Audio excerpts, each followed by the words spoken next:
Ano nga ba ang latest kaganapan ngayon sa paunin nina Paula Avellino at Janine Gutierrez?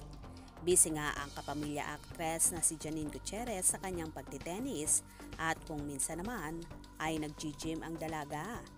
May sinushooting din itong movie sa Quezon Province na hindi pa idinidetalye ang mga bagay-bagay tungkol dito.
While si Paolo Avellino naman ay busy rin sa taping na kanyang second serye with Kim Chiu, ang What's Wrong with Secretary Kim.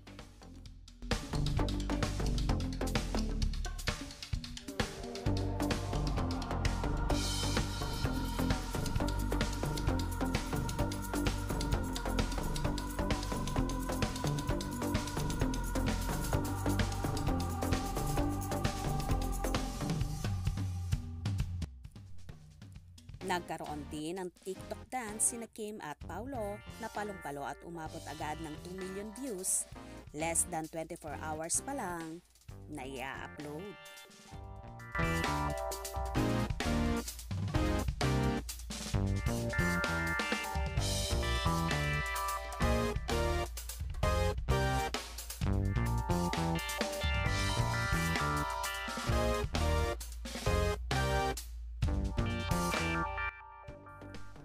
Anyway, napapabalita namang tuluyan na ngang nag-break sina Janine at Paulo, ayon kina OG Diaz at Christy Fermin.